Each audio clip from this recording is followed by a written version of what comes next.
All right, everybody, welcome in to another episode of the Fireside podcast. And yes, it is true. This is our second go around.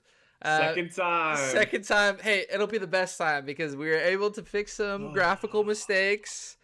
Yeah. Shane joining with me again graciously said, "Hey, it's okay, man. You wasted 2 hours of my life, but I'll get you for two more."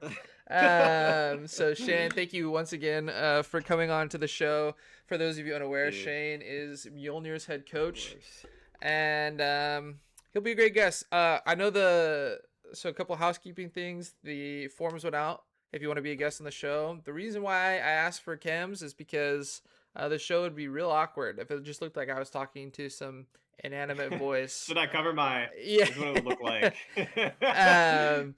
So there's that, and then um, if you like the content, like, comment, subscribe, because Shane and I came up with this thing where if we get 50 subs, 20 likes, and 15 comments, I'll wiggle my ears on cam. Yeah, he And can wiggle his the ears. I don't know video, why we came up with that, but we the we ended up getting there last time we recorded for 2 hours and lost it all. So yes, we lost it all. So that's what we came up with. So I'm telling you at the beginning this time, that's your guys' goal. I'll post a video that says "Watch Righteous Wiggle It," and that'll just be it. So oh, okay. just, just to total out of the YouTube The community. wiggler. Yeah. Anyways, Okay. so That's such like a you'll never, by the way, you'll never see another goal like that ever again. that's true. Like this will be the only time, like I don't think there's even another human who has ever thought of this goal. So yeah, that's the goal, the wiggle the ears goal. Wiggle the ears So goal. yeah, lock in for that. So none of this is a surprise to Shane now, but I Nope. feel like we have some good conversation points, some stuff we can reiterate, and Yeah. hopefully it doesn't go 2 hours again. But regardless, we're gonna jump into the recap portion of the podcast. We're gonna go straight down the ECL match results, starting with an overview of how everything turned out. So over There it in is. Kindle Division, Phantom Troop Lucifer takes the 2-0 over Jolly Rogers Calypso's Calamity. Forge Esports Atlantis comes up just short Uh, against GCCE Belmont's. Feed the ooh. Dream actually drops a game against Rivals DX, which we'll discuss later. And then in Spark, we had JRBP falling 2-0 to Solus Gaming. Mjolnir and Shane picking up the 2-0 against Ember Flames. Woo! And then Regicide Forsaken dropping an 0-2 set against Kingdoms of Kittens Gasai, which I don't think anybody had on their bingo card. So very interesting results, and we're just going to run through them as they're listed in the match results tab because it makes it easy for us. Starting off with Mm-hmm. that very interesting 0-2 loss for Forsaken against KOKG. Um, we can discuss draft all we want. I feel like Yep. we gave a lot of coaching tips in the last one, so we're gonna dial it back because we don't want to divulge all the secret sauce. But All right. this game one, basically what it came down to is outside of Blue on Vi and Quinn on Oriana, there wasn't a lot of upfight time for this team comp that Regicide had drafted. And unless they bursted the smolder, the longer the fight went, the easier it would be for KOKG, which seems to be the case. Smolder Mythic Chaos went off 12-11, most damage in the game. And Forsaken, other than JFK performing pretty well in a nice counter pick lane into the Scion, and Blue doing adequately, they didn't really have a lot going for them. Yeah. I mean, like, there's a smolder in this game, and you have like a losing bot side. I guess it's just like if you lose, you want to play around the smolder. Is what I'm trying to say. Yeah. Like, just leave this Mordekaiser top and just have a fun time. I mean, this Mythic Chaos like demonstrated exactly why you should play around smolder. So Yeah, we weren't a huge fan of the Breezes Rel pick. yeah, I thought maybe it's because, you take the Q for the shield bash into the Karma and the Scion. And then Shane was like, or you could just have Misfortune build Serpent's Fang and be okay. yep. And then we looked at this Misfortune build, and it was Poverty Gaming. That was kind of the big thing from game one. Mm-hmm. Hubris into the BT there. Just not a lot to go off of for them in Yeah. game one. Game two, a little bit closer. Big fan of the Poppy Flex potential from Reg's side. Shane was a big fan of that. But Mythic Chaos Yep. once again putting on a clinic on the Caitlyn. A solid front to back comp. Despite Caitlyn being paired with a kind of weird Lulu pick. Solo Rusher, Yeah. lots of good Silas ultimates to Really choose odd from. Lulu pick. Anything else there, Shane?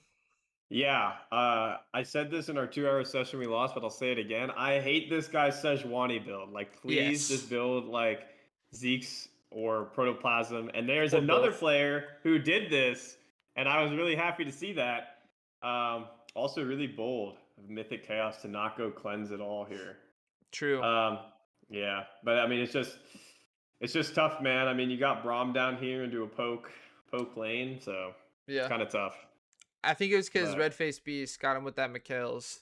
Red Face Beast yeah. knew, hey, we need that cleanse. So, yeah, I mean, really good stuff from KOKG. Definitely a team on the rise. For Forsaken, we kind of said, hey, unless Blue gets really far ahead and gets some help from his team, there's some significant question marks around that mid and bot side that unless they can straighten the path for him and right in the ship, they could Wow. be I they could wow. be they could be on the outside looking in, depending on if they can do that. So here's a question. What did the Gluttonous Greaves upgraded do? Like I noticed that Ari built like the upgraded Mm-hmm. Omnivamp boots. What did they do? So the upgraded Omnivamp boots above 50% HP, they give you a damage buff, and then below 50% HP, they give you the Omnivamp buff. So they kind of have like two for one upgrades in that. So I think Huh. it's like 6%. You'll have to fact check me for the damage buff on those. That's Um, interesting. yeah, I feel like when you're the only AP threat, you gotta go Sorks. Um, that's just my opinion, though. So, That's funny. I uh, would have built cooldown boots. well, I mean, either or, right? You need either more uptime with your abilities, or you need more damage. And I just Yeah. don't think, while the Omni Van Boops are nice, I don't know if Ari's the best champion to build them on. Yeah, that's Um, kind of interesting. I've just never seen that before. So yeah, when they yeah. first came out and they're easier to stack, there was a lot of mid laners running them, kind of on anything. But now that it takes, you know, twice as long to get to the full stacks, Yeah. it's definitely weird. So coming up next, I remember the Fan of Troop Lucifer, Jolly Rogers, Calypso's Calamity game. We actually did it backwards. We did game two first, and then game Yeah. one. So we're gonna start with game one. Uh-huh. Um, and this is where you're like, hey, how did Yupflow get his Cassante? And you Yes. went How does off. Yepflo get his Cassante? This guy has like 300 games on just Cassante. So just like the disrespect, bro. The disrespect. And he has 100 CS over his layer. So clearly he did something right. Mm-hmm. But dang, man. Disrespectful. And this is also Disrespectful the indeed. Sejuani build that I liked. So thank you. Dragging It Out, which is a great name, by the way. Thank you for building Zeke's and Protoplasm. I think that's the Sejuani build these days. That's the core. I don't like Thornmail though. Toss that out. Yeah, I think Dormel's is. Who's healing on their team? Anybody? Just Dan with the Sundered there. Sundered, and I guess Shen. I don't know. Yeah. Yeah, I didn't like Thornmail. I think Randuin's would have been fire, but Yeah. that's okay. At the end Anyways, of the day, you won the game, bro. Like, who cares? you won Like, the you won the game game. and you built the Yeah. right core, so we can't be too mad. Barbar Jonks, a name that Shane really enjoys, Yep. popping off of the mill as well. Despite Castor not performing on Yone, and I said earlier today, so we're filming this on Saturday, that Yep. Ember Cinder needs to stop picking Shen, Mel, and Yone. And I wasn't targeting anybody. I was just targeting the fact that when those champs are picked, they typically don't do well. So this is kind of a reverse, right? They won despite picking Yone and Mel in the same drafts. Um, I feel like the spots that Yone comes out in particular are very hard to pilot. So I look at this comp, right? What is Yone supposed to do realistically? I Into don't know. Shen, Pantheon, and Nautilus. Yeah, it It's looks just so hard. it's hard. And on top of that, nobody on his team is diving with him, so he's just solo diving. So it just seems like a lot of Yone picks are happening for fun. That's all So I was trying to say. I'm not targeting yeah. anybody. I just think, Oh, you're targeting this guy. no, I'm not. You're I really wasn't. hating I this on this wasn't. guy. People thought I You're was hating hating on on him. razors, but I promise I'm not. I just, the coach is coming out, and I'm saying, hey, if the rest of the league is struggling on these picks, maybe we should reconsider when discussing it in drafts. So, Yeah. Hey, um, Castor, if you're watching this, Right3ous hates you, bro. He hates you. yes, He hates you for picking Yone here. I know. Um, Game two, more of the same. So Barbara Jonks takes his game one momentum and really runs away with it in game two. Kalen saw a lot of success in this week. Castor popping off on the way, dragging it out in Yup Flow. Something that I failed to mention is I really enjoyed the fact that for the Olaf side of this draft, they actually took the Jarvan and kept it on same side, because Jarvan's one of Yep. those pseudo Olaf counters where unless Olaf has flash, you just put him in the cage, EQ out, and he can't really do anything with his ult. Nothing. So the fact that they took that potential playmaking tool away was good. And then we discussed the lack of damage for is Jolly Rogers here? Calypso's? Yeah, Calypso's, where, the Jax in the jungle is kind of a niche pick, and surrounding it with an Anivia, an Ornn, and an Ashe, sure, the team fighting positioning was probably going to be easy, but there's just no damage coming out into these champions. Super low range into Kalen Hui as well. Mm-hmm. I don't even know what they can do. Yeah, so we're flying Again, through these. no cleanse though. No cleanse. Barbar Jonks. Yeah. I mean, there's an Ashe in this game. I just feel like nobody's building cleanse, guys. I swear, cleanse is good. It's a good summoner spell. It's super. I know good. you don't believe me. Yeah.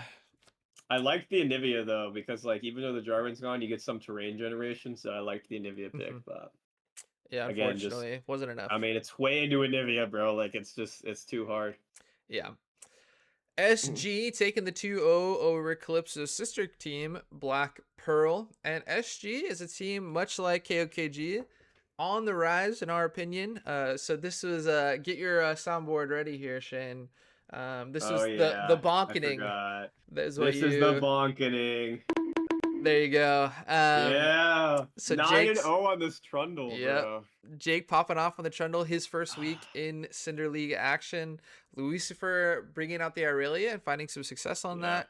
IDK Inc. just popping off as well. And this was a tale of rough series from Nick Bob in particular. Nick Bob 101, bro. We're gonna talk about you later. Don't worry. We're gonna talk about you. On the other side, so SG, of course, ran away with this game. 25-minute just speed run through game one. Jake on the Trundle leading the charge in that. We actually were fans of Jolly Rogers' draft. Despite it not finding success. The very short range comp that SG picked, come mid to late, should have struggled into picks like Victor, Ashe, Seraphine, Xin Zhao. But I think they just played the comp too fast in the early and couldn't stabilize to the mid late. So maybe a little bit of execution error there. 25-minute loss. Also, I just now noticed this. Is this do custom games do all Summon and Rift games you've played, or is this just custom games? Because Morte has like 2,000 custom games, if that's the case. I believe custom games combine both custom and normals, I think. Oh, okay. So over the lifetime of the account. Like, dang, bro, this guy has a lot of custom games. No, I think it's also normal games. So okay. So hey, Morte put it in the work, finding success. Game two, really popped off. Speaking of Morte, on that misfortune, which is a pick that does fine in lane. It typically falls off mid to late, only because if you know the misfortune has ult, you just play around that, and it's kind of hard to actually hit your ultimate button in those situations. Yeah. But GA third item as well into all this dive. Yeah. Crazy. Yeah. Yeah, very interesting stuff. I like the double Knight's Vow tech coming out from SG. Scion building it up there in the top lane as well. Shen makes another appearance, doesn't really find success. But Poogie, this was a player that we're gonna talk about later. But Yes, we popping off will. on the Ari, just kind of an interesting build here in this game too. And despite his team not finding success, the amount of damage he was able to put out is pretty incredible. We thought actually, if you were looking just at damage alone, that Jolly Rogers probably had this game, but it seems like a macro or tempo gap from SG, where despite lower damage numbers, they were able to pull out that 2-0. Yeah. Yeah, I'll talk more about why I think they lost later. Yep. Um, so coming up next, we have your team, Mjolnir, taking the 2-0 Yes. over Ember Flames. So really exciting Drop the stuff from hammer on them. them. Drop the hammer. Now you had hinted at Ember potentially going over some roster turnover between games 1 and game Yeah. 2. And Yep. so all we said was, hey, even though it sucks, we appreciate Ember for actually playing out the rest of the series. Could have been easy to throw in the towel in game 2. But in game Yeah. 1, that's where the series began. And DT Dub and RK out of nowhere able to continue their momentum here in Cinder League. Deathless in game 1, and I believe game 2 as well. Davy Runner stepping up on a sub. Yep. Thank you, Davey. Yeah, didn't get his Vel cause, but still performed Nope. adequately. And I mean, you guys look super solid in game 1. Yeah, it was pretty solid. Here's a fun fact I didn't mention in our in our first one. Um, but JD actually had to 1v1 bad builds only for like the side selection and whatnot. Mm-hmm. And so he actually picked Renekton in the 1v1 and then lost to Ornn. And so when we were like, he picked Renekton again, and we were like, oh dang, like this guy like is really confident on this Renekton for just getting clapped by the Ornn. So Yeah. but yeah, we picked Sion Hey, and they banned the JD Orn just like away. They banned Orn yeah, they banned the Malphite. Ornn and They then thought they JD had just you. picked yeah, they really did. But then Sion, we just picked Sion, and so I just thought that's kind of a funny thing that happened. I mean, Bad Builds only didn't even get any KP in that game, so the Renekton clearly There not wasn't a lot doing of what it KP was. to be had, to be fair. That is also true. Yeah, that is also true. But Ember Flames, something happened. Shay didn't want to discuss too much, but something happened to where Vile Fox had to come in and Smoker and Yep. Old Man Hands had to swap around, which is obviously Yep. not a great place to be, but it also makes your scout on the opposing side difficult as well, which you talked a Hmm. little bit about. But this game was the Pamby show, 14-0-4 on the signature pick, gets the pentakill, gets the win, and Mjolnir now still undefeated through 2 weeks. I think that's our first. I think that's Ember's first pentakill this season so far. I don't think there's been another one. Has there? I don't know if there has been. You can fact check me. I know there was Atlantis Deadly almost got one in their series Almost. last week, and he was about to Ah, finish it, and it just didn't end up happening. So, but um, yeah. almost Bambi's doesn't count. like, please pick me Viego. Please pick me Is Viego. that how And he so we sounds? picked him Viego. Yeah, that's basically how he sounds. Okay. And so we picked him Viego, and then we played around him, and he got his pentakill, and so he was a happy camper. So, But do you think yeah, he ever gets to pick that again? The rest of I don't Cinder League. know. I don't know. We might, you know what? Like he kind of got his one pick for the whole tournament, so we might just put him on Sejuani duty for the rest of the Well, tournament I'm or just something. thinking. I'm just thinking if you see it on the scout and you know he picked up a Oh, penta, do you think it's just permaban the rest of the way? I don't know. I mean, it wasn't bad here, and Yeah. he's definitely got a lot of games on it. So I think that Viega's a champion that a lot of teams like look at, and they're like, oh, "There's no way they'll like draft around this champion," but it's possible. I think it's Mhm. just like not super common. I also appreciated the Talia taking it upon themselves to make up 100% of the deaths for your team. But Yep. hey, if he's the only one dying, I'd consider it worth because he's holding it down for the rest of you. Yeah. You know what they say, bro? Mid diff. Mid Mid diff. diff. Yeah. So good shit soup. You mid diffed him. Yeah. Uh but yeah, so yeah, all 6 deaths on Feet Fiend.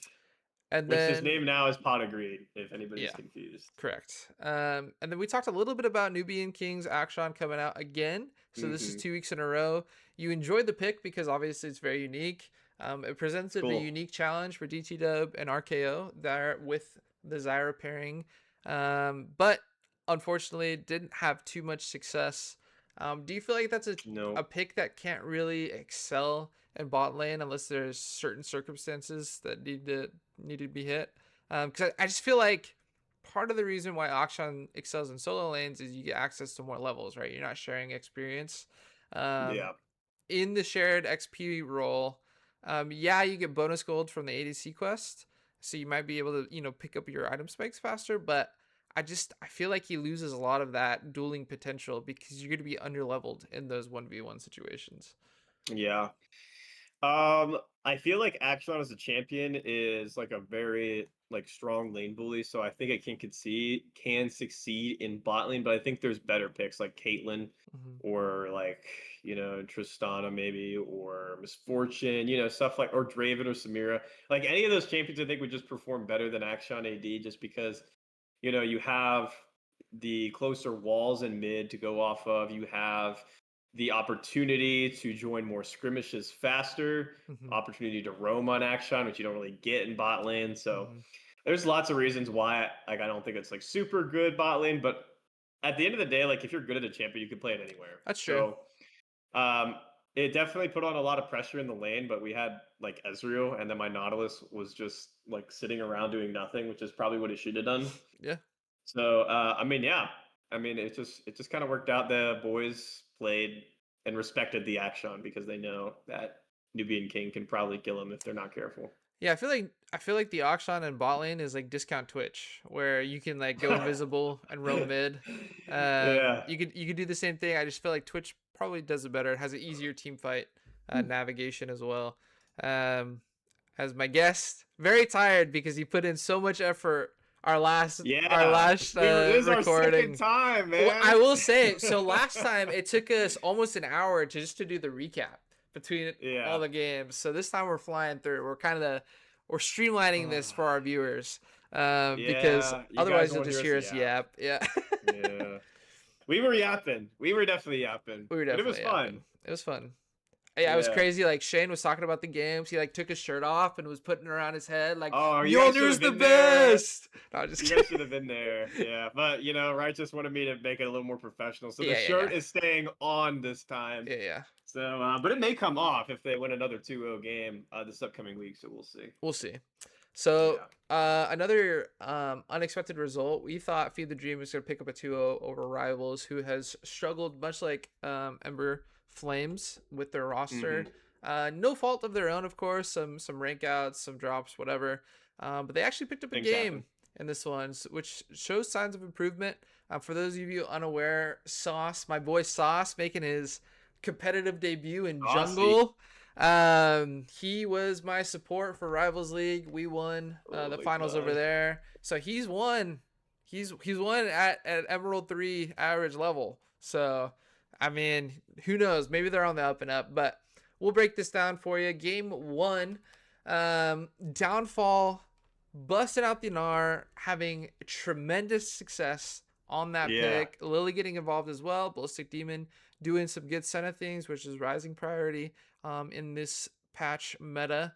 And then Tam kind of sitting back on the Malzahar, went 3-7. Mm-hmm. Not the best scoreline, but you didn't have to do much. You just played around your team, and was able to kind of get carried to the victory there. We had concerns about rivals drafts in this game 1, simply Yeah. because there's not a lot of Oh cohesion gosh. top to bottom for them. Yeah, it's something. It's something for sure. Uh that's really all I have to say. It's something. I mean, like, we got the Hen, Nautilus Jungle, Silas Mid, Misfortune AD, and Poppy support. Yeah, So that's like your favorite champs comp. But I gotta respect your boy Sauce, for bringing whipping out out the the sauce. Nautilus Yeah, Jungle. Yeah, bringing out bringing the out the Nautilus. sauce. Sauce bringing out the sauce. Yeah, So I think love the that. the reason why we weren't huge fans of this, right? So there's no setup for Husky on this Misfortune. Nope. The Poppy's kind of a fake counter into the Jarvan. The Hmm. reason why it works well in the jungle matchup is you can match the Jarvan wherever the Jarvan goes. You can't really do that on support until the team fight stage. So the lanes were going to be hard, the team fights were going to be hard, and that's kind of all she wrote for game one. But game two, they turned it around. Um, Yeah. Downfall with his downfall. yep.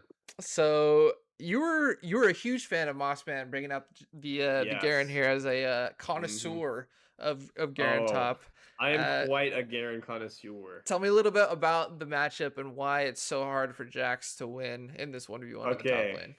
It's pretty easy. So, Garen is an ability caster. Whether you believe that or not, that's up to you. But he is an ability caster, and Jax is an auto attack. Like I guess, like he's anti auto attack, which Garen Hmm. doesn't really care about. So here's what happens: Downfall blind picks Jax, and then Mossman decides, you know what? I'm gonna pick the easiest Jax counter in the game, which is Garen. And I bet you what happened. Level one, Downfall maybe walks up with E, and then Garen starts his E and just spins on him, and he ruins half his HP. I mean, there's not really like. I just feel like everything that Garen does just like kind of cucks Jax. Like Garen's E counters Jax's E. Garen's R kind of messes up Jax's R because you want that sustain. You want those long fights. That doesn't really happen with Garen. You just Hmm. E spin and then R key. I mean, as soon as either champion gets ahead, it's kind of unplayable for the other. So, but it's way easier to play the Garen side. Yeah. I mean, there's just not much that. Oh, Garen W stops the Jax stun. I mean, doesn't stop it, but it reduces it, right? Hmm. Blocks the damage, gives you tenacity. So yeah, I mean, it's something. Yeah, It is he ended something for up sure. a little over 7,000 ahead of Downfall at the end of the Ooh, game there. it's So just a top diff, bro. Almost flamed Horizon him. yeah, what's interesting about the comps is we liked both sides. So I liked Rivals XD's comp simply because of the ease of execution. Right, they have a lot of Yeah, CC, they have a lot of damage. When they group up for the objectives, creating those battle lines pretty easy for them. Mossman from the side was going to be a threat, especially because he got ahead in that lane. But on the opposite side, you were a huge fan of Feed the Dreams comp, where they hmm, looked at what Rivals was presenting them and they picked a comp yes, outside of the Jax that hmm, was had the tools to kind of deal with everything that Rivals wanted it to do. But we thought it was the ease of execution, where if you're gonna play a comp that needs to stay to range, you have to make sure that you can do that effectively. Otherwise, one misstep and it's pretty easy for Rivals to take over the game. yeah. I mean, I just loved the Mel into the Seraphine into the Ashe. I loved that. I loved the Morgana into the same champions. I loved the Morgana into Vigar. Like even the Maokai, like with Morgana, Black Shield, and Mel W is like pretty hard. The Ivern is like kind of like whatever. Like I like it. You can Hmm. build Mikkel's for Ashe if you want. I mean that didn't happen in this game, but they could have. They could have done it. And then the Jax, I don't know, the Jax just felt kind of out of place. There wasn't a Yeah, lot of auto attackers. It was blinded. It was just weird. yeah. I So think the yeah, idea would be 4-1, but if you get behind like that, you can't really be the one no. on the side. So Yeah, you cannot be splitting. unfortunately, it didn't You're work out going for Feed the six. Dream in game two, but they brought it Yep. back in game three, Mm-hmm. um, where Tame not on utility this time. yep, On Syndra. Tamon Syndra had himself a very nice game. Downfall despite picking Shen, which I'm not a big Shen enjoyer. He almost went the correct build. I really like Titanic into the Dusk and Yeah, Dawn. where's the Dusk and Dawn? Yeah. Um, I feel like if you're gonna pick Shen, you have to get he's no longer a tank. He is a bruiser. Um, you have to get that out of your mind. But Downfall, despite a very hard lane into Mossman's Mordekaiser, which he had himself a day, and in Not a games good two and lane. three, um, Razors. Hey, backstory. So Tame let me know that he wasn't feeling well. He actually ended up going to the ER after this. Wow. So part of it could be outside of the game. I will still stand by the fact that I think Yone in this spot is pretty hard to play. Into the Shen, into the Tarek, Cinder pressing R on his noggin. It's gonna be tough regardless. But Rivals showed some fight. The game went 38 minutes, but unfortunately for Rivals XD, and fortunately for Feed the Dream, Feed the Dream takes the 2-1 Ballistic Demon on the Jinx, going crazy. Um, I don't know anything else from this game three. I like the comp from Rivals. It's just a bunch of front loaded damage outside of Husky on on the smolder, and if you get behind, Mossman, you could try to pressure sides, but into a comp that has Shen and Nocturne, even Uh, with that ultimate, it was gonna be tough. yeah. It's kind of weird. I feel like both comps are both doing two separate things at the same time. Like Nocturne is diving in. I mean, you can dive in with Taric and Shen, so that's cool. Um, but then like on Rivals, like you have Malphite and Yone, which is fine, but then you have Zyra and Mordekaiser, which is like they kind of want you to come into them and like are a And the little more like smolder. disengagey. Yeah, and the Smolder. So it's like a little bit those teams kind of doing different things with a lot of them, but I just think there's more synergy with the Taric and the Nocturne and the Shen and Nocturne than there is with, Malphite and Yone. Hmm. So and on top of that, the Yoda didn't do very well. Props to the guy for playing out. Like if he had to go to the ER, so Yeah, that's a tough that's place to tough. be. And then last but not least, we have to talk about Atlantis throwing away a potential huge victory against GCCE Oh Belmonts. God, Game my three, boys. game three was a tough watch. But before we get there, we gotta go through games one and Yep. two. So game one, T-Dye on the Cassante into Shakes, Hmm. able to get the better of that one-on-one matchup. Tycon popping off on the Jarvan, Buckby on the Ari going deathless. Impact definitely felt. This is another situation where I feel we talked about how this, mel counter into the Ari seems less and less like a really, you know, Yeah, the actual counter. reflect just such a long cooldown now. Yeah, and into the rest of his comp, outside of the Ari, there's not much you can reflect, right? If Cassante gets on Yeah, top of you, if Jarvan gets on top of you, I mean, sure you can reflect a boomerang from Kagran Silver, but it's tough it's tough to play the Mel into a Jarvan comp. yeah. So Atlantis goes down early in that one, 33-minute game. They had some pretty nice scaling opportunities with the Scion, with Deadly on the Unara, just didn't quite Yeah, get there.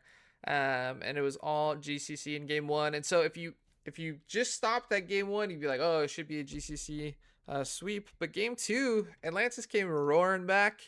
Um, Oren. Shakes on the Ambessa, the Immaculate game 11-0 and 9. We did an interview with him where he was kind of surprised that the NAR came out as a response Yeah, into the Ambessa. And he said, like, as soon as I saw NAR, I'm like, oh, this lane's pretty easy for me. And for the rest of his team, they performed really well as well. yeah, Deadly leading the way with 3 deaths, which is kind of tough to see on our ADC, but it doesn't matter. One on the opposite side, Buckby goes 0-6 on the Seraphine pick, and I think the only reason why he had that pick was to take it away from the Ashe, which I get it, right? Like if you are that flexible, if you really want to take away that pairing, yeah. you can try to make it happen. It's just this is comfort versus logic, where logically, sure, take it away, but comfort, it was clear that Buckby could not pilot this champion. Yeah, despite it being, a pretty simple champ, Eh. but I mean, there's just like, you have Seraphine, but then if the enemy team doesn't have like a traditional front to back, which they don't really, it becomes kind of hard. Mm-hmm. So, Yeah, so yeah, Shakes led the way there. I mean, that was a beautiful. masterclass game two from Atlantis, and now we got to talk about game three. Yeah, man, game three. Oh, Game gosh. three was a tough one. So, for people who didn't watch this game, it was a real scrap. Like, it was going back and forth in the bot lane. Like, Kagura picked up some kills, Deadly picked up some kills. Like, the 2v2 was just scrappy down there. Hmm. And eventually, Deadly came out and was, like, pretty strong. And then there was this one play that I can't get out of my head where, like, Deadly, I think he, like, hits W on someone, or maybe they're low, and then he just dives in behind the tier 2 tower mid lane and then promptly dies, giving away like a huge bounty, which, I'm watching this game and I'm like, oh my God, what are you doing, bro? What are you doing? And he probably said the same thing right when he did that. He's probably like, oh my God, I'm such an idiot. I was probably like, So, I just didn't. Oh my gosh, yeah, it's one of those it things. seems, yeah. And it seems like Shakes and T-Dye, like whoever is just in the worst matchup will just lose. It doesn't seem like we're playing Like whenever we have a different top lane, I don't know. I think that's a lot of top laners in this league. Unfortunately, if you're just in a bad matchup, you're just gonna lose apparently. Hmm. So yeah, we'll talk more about that when we get to top lane. So Yeah, so I mean, after that unfortunate throw from Deadly, it just seemed like they knew they had tossed their lead, and so they kept trying to mm-hmm. fight their way back, Mm-hmm. and their comp didn't really allow them to into what GCC had drafted for themselves. So Atlantis goes down, and last pod I was talking about this matchup, and I said if it goes 3 games, it'll probably be 2-1 for Belmont's, only because they have, a lot more competitive experience. Outside of Shakes, this roster for Atlantis is pretty new to the competitive scene, but they're showing a Yeah. lot of promise. And so those mistakes that pop up, the uncleanliness as the series goes on, hopefully for them, they're able to kind of right those wrongs and continue to improve, because I definitely think, I mean, this series alone shows they can go toe to toe with anybody, especially one of the favorites of the league. Unfortunately, this is just a learning experience for them. And fortunately for GCCE, despite that game 2 hiccup, they showed their prowess, they showed their poise in a best of 3 and picked up that victory. Yeah, absolutely. Like if you're down, like if you're considered one of the best teams, then you go down a game to Atlantis, you're probably like sweating a little bit. You're like, oh shit. And then in game 3, you're like, okay, guys, like we're losing, like we got to do something. And then thankfully, you don't have to, because 9 times out of 10, the enemy team will always do something for you. And that is exactly what happened in this game. Is Atlantis did something for Belmont. So, Yep, it happens. But yep. that is the recap, which I guess we still spent almost 40 minutes on. So you guys didn't miss Yeah. too much. Um, we're gonna toss it to the standings very quickly. Yeah, Well, we went a lot more in depth this time, or not. We didn't go as in depth. That's what I'm trying to say. maybe we're gonna toss it to the Yeah, standings. are we gonna toss it to the standings? It seems a little dark. Yo, It who turned off does. the lights? Nocturne ulti. Some Nocturne paranoia is ulti. I'm gonna throw happening. it back to us very quickly so I can get this situation sorted. I did a Oh check. man, I did a the pre-check. Fireside podcast is just struggling, It's man. Like, struggling. Hey, we got a freaking amateur am running the I the show. problem? Tell me, Righteous. Am I the problem? No, you're not the problem. The problem is Okay. me. Are you sure it's dark again? I'm Yeah. scared. I can't It's see. coming. It's coming. Is it? It should be. Oh man, this is what your 80 carry sees with a Nocturne ulti, man. What is This is what your 80 happening? carry sees. Hey, you know what? It is Yo, what it is. Well, yeah. dude, it is. I think I'm cursed. I think every pod, at least one of these has to not work. Just read them off. Read them off, big Yeah, dog. so that's what I was gonna do. So, top to bottom, the reason why we wanted to show that on screen is because both Shane and I like a messy division.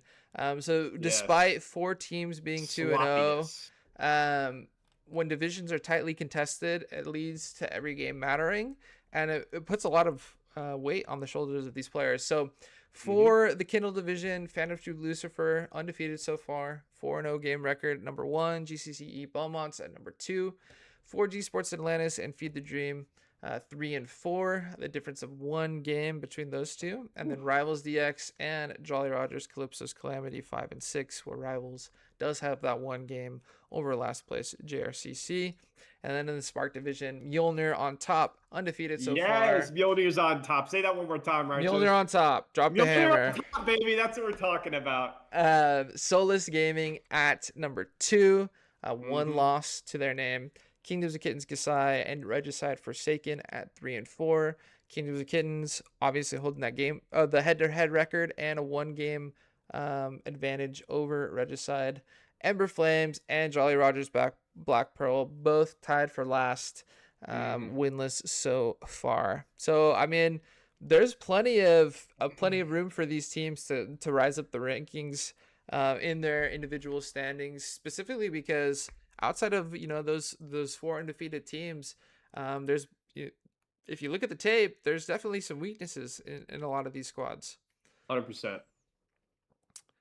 Okay, I'm praying that the All right. top lane rankings are working. Cross your fingers. Okay, here we go. Woo!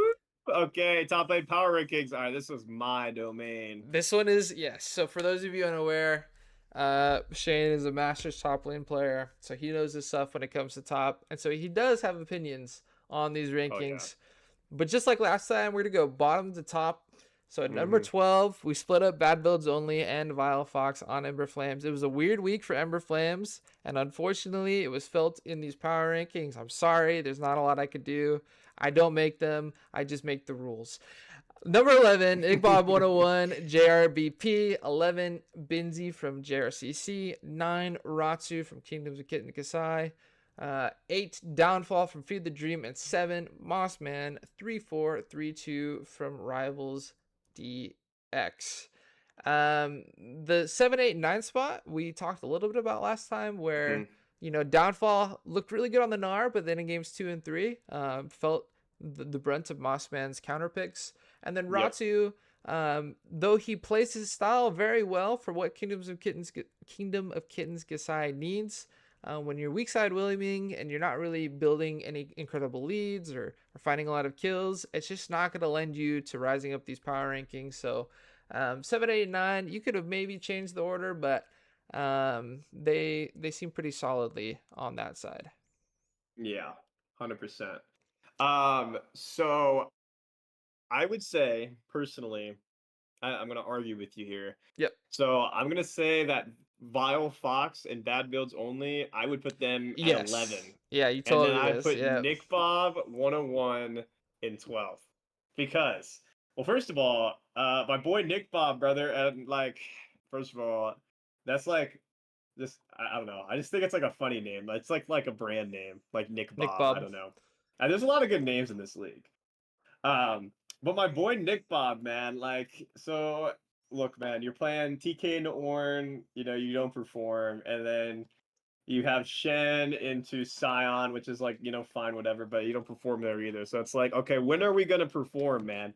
And at the end of the day, like, we're 0-7-7 on this Shen, and it's a team game, brother. Don't get me wrong, it's a team game. But I mean, the rest of your team did good. Like, at least from I didn't watch this game, so I don't know what happened. I don't know the comps, but it looks like you solo lost your team this Shen game. So, and I'm not bullying you. I mean, I am bullying you. I Loki, yeah, I am bullying you a little bit. I need you to lock in, Nick Bob. That's my PSA to you. Yep. Everybody in this league has the potential to beat any other top laner because we're all in the same rank. So, Nick Bob 101, lock the fuck in, brother. Lock the fuck in. Right now, I'm putting you at 12th, but have that change this week, bro. Anybody in this league is capable of taking number 1 and winning the whole tournament. So, I gotta see some more love from Nick Bob. But yeah, for right now, 12th for me. And then I pretty much agree with everything else. Downfall and Mossman, like, we got to just play in a counter matchup. Like, if you can't play in a counter matchup, like, you're gonna be cooked at the end of the day. Like, you can't win or lose and die by the matchup because at the end of the day, you're not gonna always get counter matchups. So we can't have Downfall have another Downfall. We can't have Mossman grow some more moss on him. Like, we gotta lock in and just we gotta learn to not lose. You know what I'm saying? Yeah, I All right. mean that's the art of top lane, right? So look at the Yeah. pros; like they have to be blind picking tops pretty consistently, at least once a series almost. Yep. And if they just sprint it in those countered matchups, then obviously they wouldn't be pros anymore. But it's an art, right? Where you have to Yeah. be able to lose gracefully or kind of find and pick and choose the spots to make your presence known. Uh, which I feel like a lot of these top laners on the left side of the screen do moderately well right now. So number Yeah. 6, JFK from Regicide Forsaken. Number 5, RX JD Dog from Yolnir. Number Mm-hmm. 4, IDK Inc. from Solus Gaming. 3, Yupflow from Phantom Troop Lucifer. 2, T-Die from GCCE Belmonts. And number 1, Shakes from Atlantis. I know you Shaking have and a baking bunch 'em. of opinions here. Oh my God. I have so many opinions here. So, out of this 2-hour podcast that we filmed and lost, this was probably right here the entire whole hour. Yeah. It was like probably half the podcast right here. So, okay, so I'll give the context that I gave last time. So, fun context, fun fact, and I don't even know if Yepflow knows this, but Yepflow tried out for Mjolnir, right? And we actually took JD over Yepflow. Okay, so here's what I'll say about Yepflow. I will say that Yepflow is a very good Cassante. I think it's downright disrespectful just to leave his Cassante up. And then I think that if you could be mechanical on Cassante, that you could be mechanical on other characters as well, right? But at the time, and still, I don't think that is the case. I think Yepflow needs more practice, and I'm gonna throw Yepflow under the bus here. We actually did a scrim against this team where Yepflow, or I don't even know if it was against this team, but against Yepflow, where he was playing Cho'Gath and he didn't ult a single minion in lane. I don't know if he was saving his ult or if he didn't know what the Cho'Gath ult did, but that's the kind of like mechanics where we don't know about, like if we're not on Cassante. So I think Yepflow has the potential to be pretty good, but I think we're not there yet. I would probably switch him around maybe three to four. Um, and then my boy JD Dog, that's my top laner right there. So as much as I love JD, he knows this. Sometimes he plays with 5 fingers instead of 10. So that could be a bit of a problem sometimes. Here's what I will say about JD Dog, and this is why I think he's a dark horse. I think that JD has the potential to be the most consistent top in this entire league, 100%.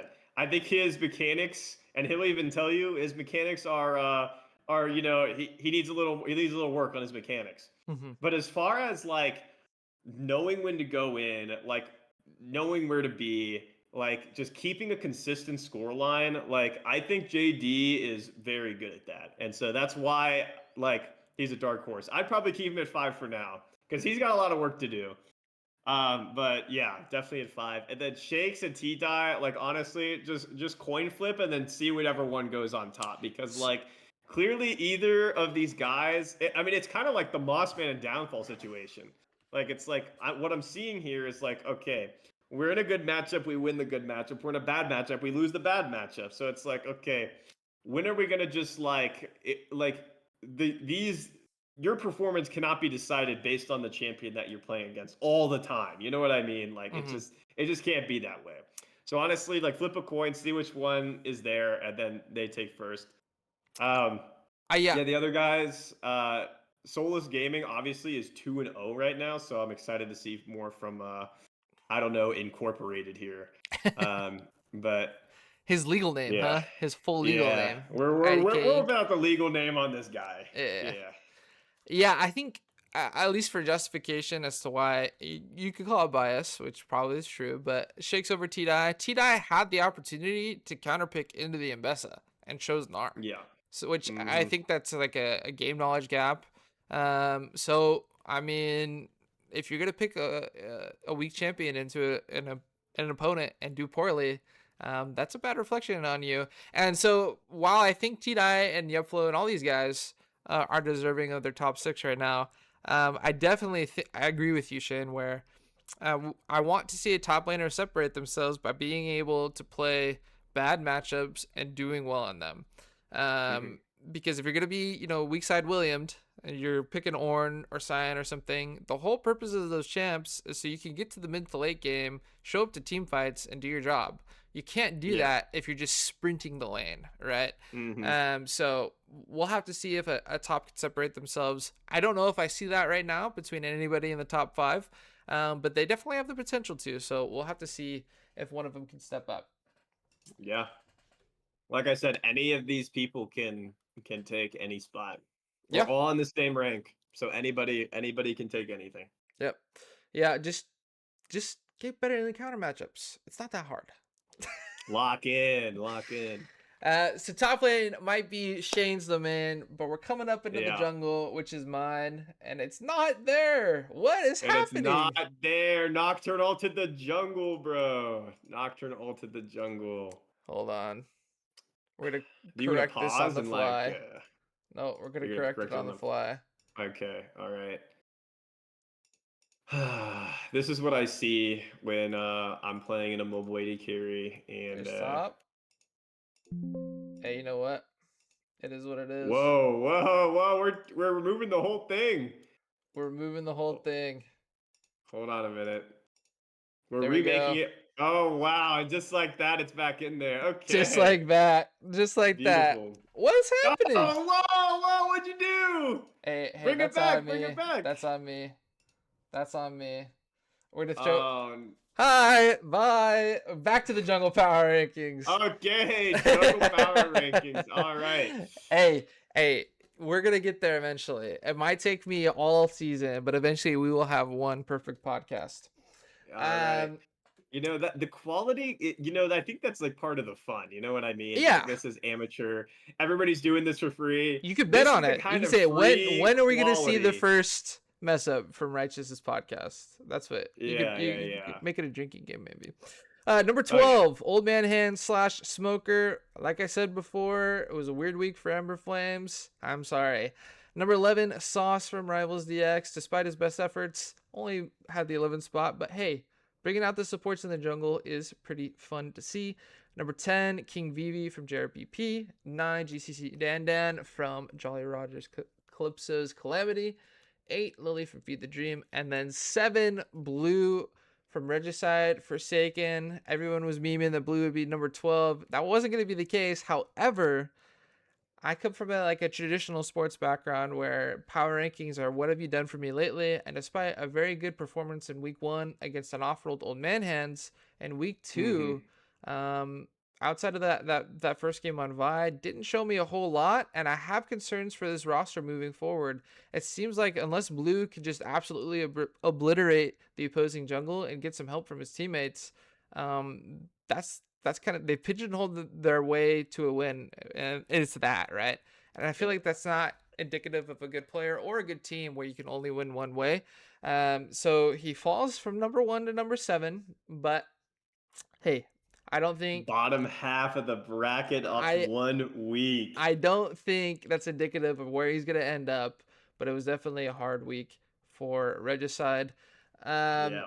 for the rest of these bottom half junglers, you could argue that Lily should be a little bit higher, but something about the jungle pool in Cinder is it's actually pretty strong. I would argue Mm-hmm. the first 8 are performing well. They're performing consistently. So you might have some reservations about where and who I put where they're at, but I think for the most part, pretty much nailed it. But for the bottom half of these junglers, obviously Blue's going to be the talking point. But anything else for you here, Shane?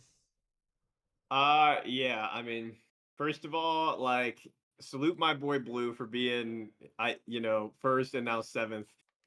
Technically he's still at the top. He's just on the top of the Yeah, lower half. So, yeah, silver lining. yep. So King Vivi being 10th. So I didn't catch their games in the last week. They didn't play But last week.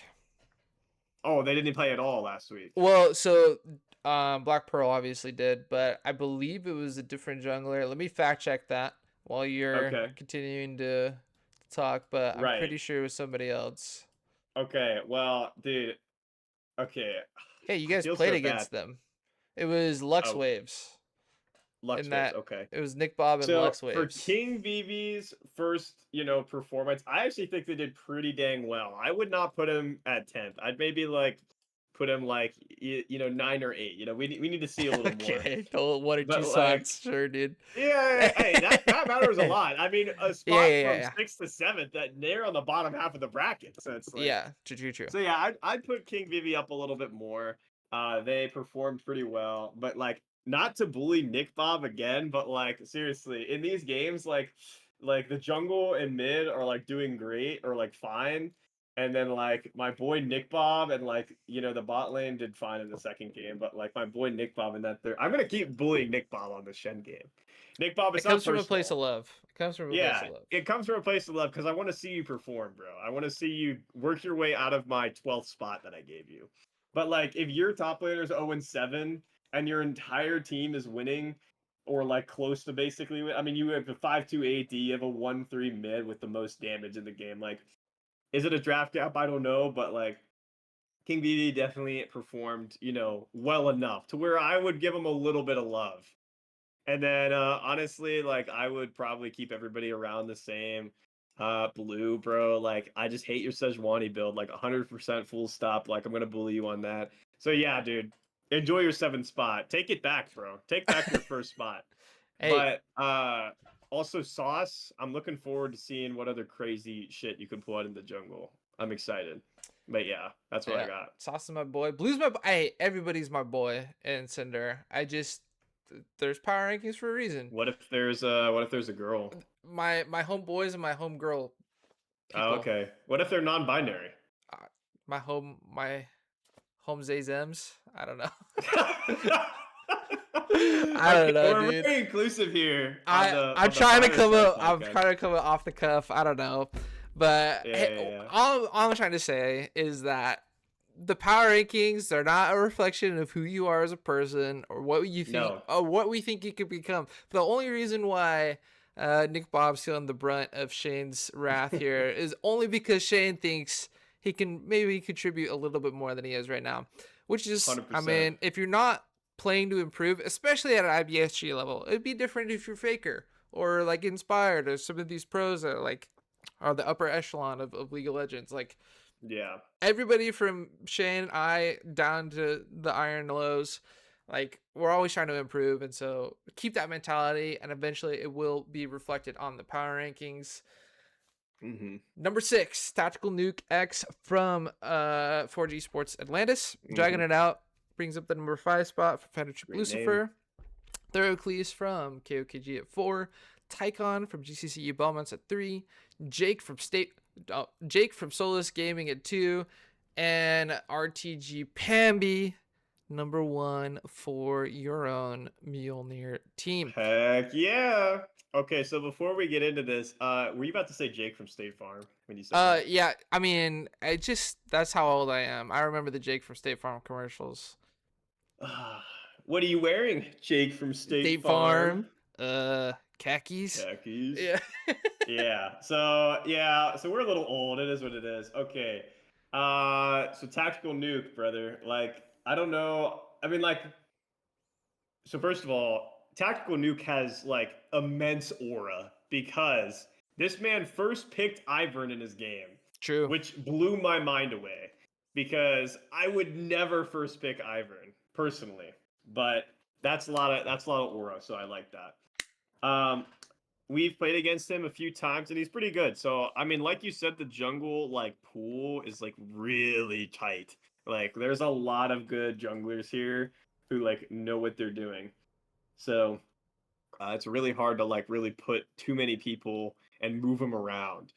Um, I would say like putting Jake. This is his first week, right? Yes, for Yeah. play. Mm-hmm. So Jake from State Farm, like it's his first week. He had a good Trundle game with the bonkings. Um, but I don't know. I don't know if I'd put him at 2 just from one game. I feel like maybe like I'd put Tycon like a little farther up. Yeah, Um, I feel like the top 3 you could definitely debate on who should be where. yeah. Because well, Except even top 4, I feel like Therocles is playing pretty well too. yeah, definitely pretty good. Except number 1 because that goes to my boy Pamby. Here's what I'll say about Pamby. I think Pamby has improved significantly since he started actually playing League of Legends because I mean, you know how people get. They play League of Legends, they lose 2 games, they get bored, and then they just do whatever they want, and then they just elo sit forever, and then they don't try to improve. Okay, Pamby used to do that, but this season he's been grinding it out. He's been improving very well with the guidance of several different coaches, whether he likes that or not, to back him up. So I think he's a versatile player. I think he's got a nice champ pool. I think he's got a nice mental, for the most part. You know what I'm Hmm. talking about, Big P. Um, Hey, he but said it yeah, in general chat. If he instant 6 crab, he might be a little tilted. yeah. So but anyway, so yeah, I think Pamby is absolutely deserving this number 1 spot. I mean, Pentakill on Viego, guys. Like, That's how that could you pentacle not give this buff. guy? It's the How could you pentacle not buff. give this guy the number 1 spot? So yeah, that's my goat right there. I am really excited to see more of Therocles because I think that this is kind of in a similar boat as Pambia, where like he whipped out Skarner one game because his team, I guess, wanted some Skarner or needed some Skarner, whatever. And then he whips out Wukong another game, and he performed well in both games. So I am excited to see more of Theracles. That's like who I'm kind of watching. If you want to Mhm. if you want to say that, I got my eye on you. Eye on you. Yeah. Even in their Yeah. loss, they had a 2-1 loss to SG in week one, Hmm. which SG is rapidly becoming a top team in the league. Um, it's he went 9-4 in Trundle in one of the games, and he also went 5-3 on Wukong. He had a kind of a stinker of a Nocturne game, but like Theracles is definitely performing well consistently across the board in these games. And so yeah, Yeah. I'm a firm believer that you know there's not a lot of room to falter when it comes to jungle because these junglers are so good. And so if you kind of have a stinker of a game, the other junglers will make sure you feel punished, and that's kind of been the case. But for the most part, Hmm. top to bottom, they're performing consistently throughout that. We move on to middle. I realize we skipped the team rankings, so I guess we'll save those till the end. Um, Sure. but here is the mid lane Hey, it power works. rankings. It Hold on a works. minute. Hey, everybody, his thing works. No guarantee that it works next one, but we'll Let see. me knock on my desk here. Um, Ever Flames, I promise I'm not targeting you. It was a weird week. I keep saying it, and I keep feeling bad because every time I'm like, oh, I forgot to put them at 12. But Smoker and Old Man Hands, part of the reason is it's hard for me to place teams that have two people play in the same spot. So, Yeah. number 11, Razors for Life from Rivals DX. Apologies, King. I know you're feeling sick, but that just means that you're gonna Yeah. have that flu buff next game and rise up the rankings. The Uh, catharsis of coming out of a sickness. Yeah, number 10, Yeah. Quinn from Regicide Forsaken. 9, Tame Pimpi the Dream. 8, Poogie from JRBP. My guess is we're going to hear another Nick Mob mention when talking about Poogie, sorry. And then 7, Call Me Loops from Forge Esports. Atlantis. Yeah. Before we jump into the Poogie discussion, Quinn Okay. was a player that was number 6 last week. Despite having some mediocre performances in week one, they weren't game losing, but they weren't game winning. Um, Game two this last week, Quinn actually played pretty decently, but game one, it was kind of more of the same. So, Yeah. um, you can kind of mask it when your team's winning, but when your team's losing and they need you to step up, it's kind of a tough place to be. So, just like Blue, Quinn takes quite a fall. But who knows? Maybe they'll be back at that 6 or even higher next week. Tame, kind of tame gameplay, so to speak. Didn't have to do a lot in their wins. Um, just because Rivals DX is dealing with all sorts of problems over there, it seems. Uh, and then for loops, I feel like going against the number one mid laner in Buckby actually performed very well, especially in that game too. I believe he was playing Aurora. Um, Yeah. Mid lane has some pretty talented pool as well, but so I feel like I did pretty well in power rankings this last week, and I said it in our other recording, for whatever reason, the mid lane pool just woke up and said, I'm gonna be bad this week. Cause Yeah. top to bottom, other than Oh Lucifer, gosh. there's been some stinker games in week two from everybody, including Buckby. So mid lane was definitely hard for me to power rank, but I did my best. There's gonna be some people that I think we'll talk about, but before we move on to the top half, Shane, any other things you'd like to discuss from spots 7 through 12? Yeah. So, so for Tame, I'm kind of interested, like that he's. I think like maybe we could push him up, maybe a spot.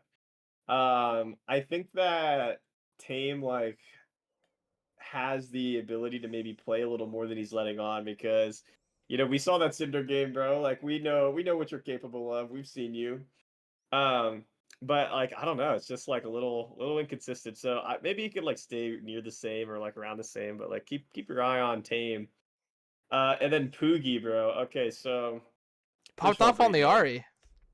Yeah, I mean seriously. So going one, so I know like 1-3-1, not a lot of like KP, and I guess you do a lot of damage because Silas just heals it all back, which it is what it is. But like at the end of the day, like being able to perform like you are, I feel like in these losing games, I feel like it's very very good. That Victor game especially impressed me because like it was King Vivi and like first of all, junglers, I'm sorry, it's easy to not die on jungle. I'm sorry. So like if you have no deaths or whatever, I'm not impressed.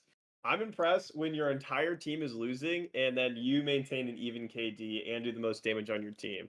So that's when I'm impressed. So I think they could maybe push Boogie up like even a spot or two, and then call me loops. I mean, let's talk about the rest of the power rankings, and then I'll come back to loops. Yeah, for sure. So at number 6, Davy Runner slash Feet Fiend. Davy Runner actually, I would argue, performed better than Feet Fiend in that Yeah. game one, but Feet Fiend did his job in game two. He was the emotional support. He was the punching bag, so the rest of his team could have success. Uh, He walked so we could run. yeah. Number 5, and this could be a debated topic. Linda72 from GRCC. Linda, I think, is performing rather consistently, which is something that I valued in this week's power rankings, only because even though they're 0-4, I'll take consistency over, like a flash in the pan performance any day. And Yeah. so, I mean, can I justify Linda being a number 5 despite their team being 0-4? I mean, I did. I put them at 5, so we'll debate it. But number 4, PTL's Castor. 3, Solo Rusher from KOKG. 2, Lucifer from Solus Gaming, and maintaining his number 1 spot, Buckbeat from GCCE Belmont. hmm Okay, now's your chance to talk about loops slash All anybody right. else. Yeah. So I think ranks 5 to like probably like 9 are like could all be interchanged, honest to God. Like I think that Loops has a lot of potential because I'm a little biased because I've seen him play a lot. I just think that there's like some like lapses in judgment sometimes, or like with what he's picking or what he's doing. I mean, I think that he's mechanically not terrible. I just think that I think that there's some moments where he shouldn't pick what he's picked or he shouldn't do what he's doing. But yeah. And so let me talk to you about Feet Fiend here for a minute, because that's my mid laner. So I got a lot to say. So Davy Runner, appreciate you stepping in, big dog. You performed well, even not on your one trick, so I appreciate that. Feet Fiend, which is now the Pot of Greed, which thank God for that, because Feet Fiend is like such like a that's like a sticky name. Like Yeah, you come up yeah. to me and like imagine you came up to somebody in real life, you're like, oh yeah, I play League. Oh yeah, what's your IGN? Oh yeah, my name is Feet Feet Fiend. Fiend. Wouldn't that just sicken you? So Yeah. anyway, sicken me. So anyway, he's changed it to Pot of Greed, which is way better. So thank you for that. I'm gonna call him Soup because that's just what his Discord name is. You call him Soup. So Soup has been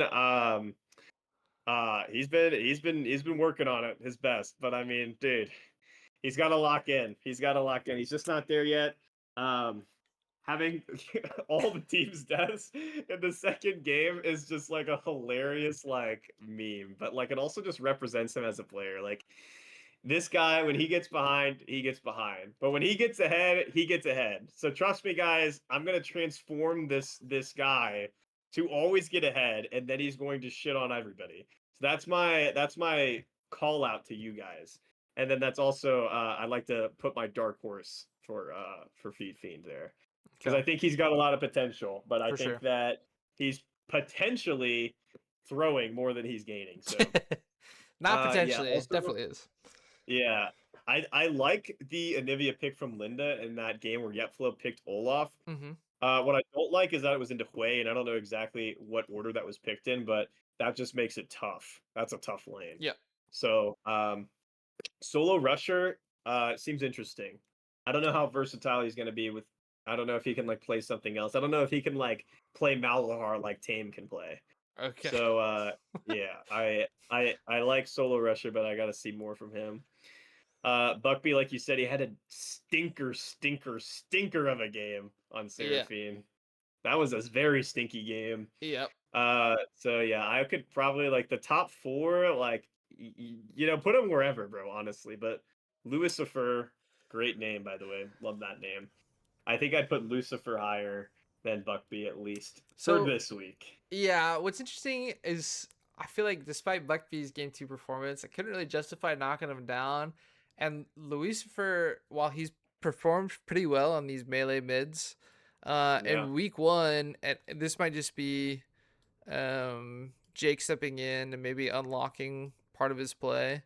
Hmm. But in week one, didn't have great success even on the Akali. He played Oriana, did okay.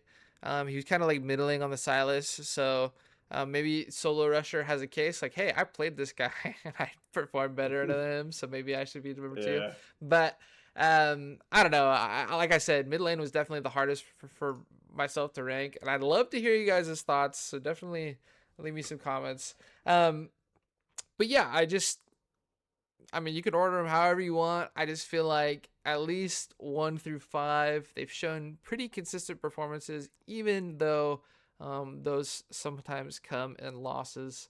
Um, but we move on to Yep. the bottom lane rankings. The bottom lane. The bottom of the bottom laners. Number Yep. 12, JRCC's Muddy. 11, Nubian King from Ember Flames. 10, Ploopy Loopy from Regicide Forsaken. 9, Rival DX's Husky. 8, Fujin from JRBP. And 7, Solus Gaming's Muerte. Um, Muerte. so The death AD. Muerte and Fujin, they in their games, they are always performing good enough, right? Which in bottom lane, sometimes that's all you need. Like you just need to be performing adequately, and then your team fight comes alive, and you do well. Um, Hmm. I would argue that the ADCs ahead of them right now, 6 through 1, they're popping off in a lot of their games, or at least some of them. Hmm. And so this is kind of a case of, hey, you're playing boring, but boring is good in League. Like if you can play boring and stable and win games, that's exactly where you want to be. For Fujin, that's not quite happening. But for Muay Thai, it is. Husky, Poopy Loopy, Nubian King, and Muddy. Husky benefiting from that game 2 win. I feel like Husky's shown a lot despite having to play with 2 different supports in back-to-back weeks. Hmm. Um, Ploopy Loopy, very rough performance for Regicide in Yeah. game. I believe it was game 1 in particular. That it was Yeah. a kind of a tough look. Game 2 wasn't that much better, but it was a little bit better. It was just that Mythic Chaos definitely got the better of Ploopy in that one. And then Nubian King and Muddy. Muddy being part of JRCC hasn't won a game yet. Hasn't really shown me a lot, which I you can say that for a couple other ADCs like Nubian. I think Nubian had the benefit of a week 1 auction game, keeping him at the 11th spot right now. But I mean, there's my justification. Shane, what do you say? All right. So I personally would not put Moody or Muddy or however you say it Muddy. at 12th. Yeah, I would not put Moody at 12th. I think that in these games, like at least what I'm looking at, like just stats wise, again, didn't watch these games, but I think Muddy did all right. Like honestly, I think he did all right. I think that he's not like terrible. I don't think he's like the 12th ranked player. I think like maybe like Nubian King or Ploopy Loopy could probably like go down there at least for this week. Or like maybe even Husky. But yeah, I don't think Muddy is 12th. I think it's like kind of hard to say who's 12th, but I don't think he's 12th for sure. And Yeah. then Muerte being 7th, I don't know if I agree with that. I think I would put him like in the same spot as like Mythic Chaos, honestly, or Okay. like maybe even Barbar Jonks. In fact, actually, I would probably rate Barbar Jonks higher than where he's at right now. We'll get into that though. We'll get into the other side. Yeah. For Muerte, I mean, so we've seen them play and do well. So Yeah. they ended up beating Mythic Chaos in a head-to-head back in week 1, but he had a Yeah. stinker of an Aphelios game. Stinky Aphelios game. And like Yeah. I said, like when Muerte wins, I feel like he's not the driving force of that, right? So like Right. I can see your justification, and I agree. You could Yeah. definitely argue it. I just So sometimes there's I value that pop actually, off, you know.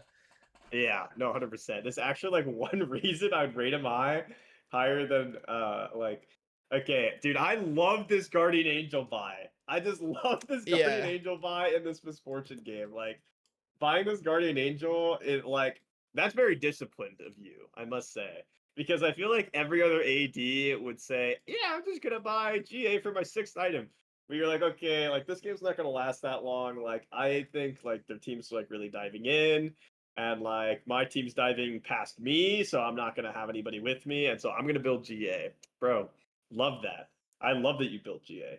Anyway, so that's very my two unique. I cents. I mean, think, very unique build. Misfortune had yeah. that game. So really liked that. Really, really liked that.